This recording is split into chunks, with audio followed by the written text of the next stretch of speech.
Le premier point sur lequel on voulait revenir, c'était la notoriété. Alors, je fais un petit préambule, il s'agit bien de notoriété et non pas d'image, c'est-à-dire qu'on demande aux personnes, de manière spontanée, de dire quels sont tous les départements qui leur viennent à l'esprit quand ils pensent à la région parisienne. En termes de résultats, vous voyez qu'il y a 2 départements qui arrivent en tête. C'était déjà le cas en 2007, la Seine-Saint-Denis, les Hauts-de-Seine. C'est assez logique dans l'imaginaire des personnes et des chefs d'entreprise. Les Hauts-de-Seine, c'est le côté financier, la défense, on se remémore, enfin on pense à ces éléments.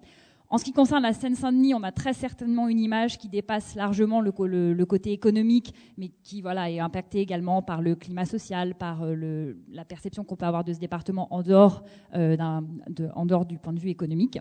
Donc c'est ce qui explique sans doute que ces 2 départements arrivent en tête. Vous avez les Yvelines et Paris qui arrivent en 3e et 4e position, et le Val-de-Marne qui est donc en 5e position, avec 51% de personnes, de chefs d'entreprise, qui l'évoquent spontanément lorsqu'on leur pose la question.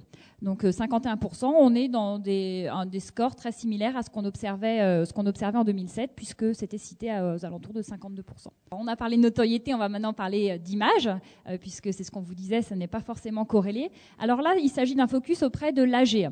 Comme vous pouvez le voir, les scores sont très bons puisque vous avez 88% au sein de l'AG qui disent qu'ils ont perçu une évolution positive de l'image économique du Val-de-Marne. Alors, certes, c'est un petit peu en retrait par rapport à ce qu'on pouvait observer en juin 2007. On était à 98%, en même temps, on était vraiment à un score très très élevé. Ça reste quand même encore très très bon, 88%. Et ce qui est intéressant, c'est de voir que bien c'est le oui nettement, c'est-à-dire vraiment la marque d'une opinion affirmée, qui reste à un niveau finalement assez similaire. C'était à 50%, ça c'est à 53%. Donc le noyau dur finalement reste stable. Même. Ce qui est intéressant là, on voit l'expression en fait de quelque chose qu'on va voir tout au long de l'enquête, parce qu'on a quand même une érosion. On était à 98% et on passe à 88%.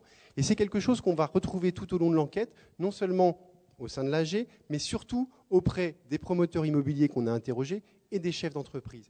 Il y a, même si vous verrez que l'image du département reste extrêmement positive, il y a une érosion qui est due et qui est perçue et qui est expliquée en partie par les promoteurs immobiliers comme étant une érosion du dynamisme du département. Et c'est quelque chose qu'on a retrouvé de façon très forte auprès de tous les promoteurs immobiliers.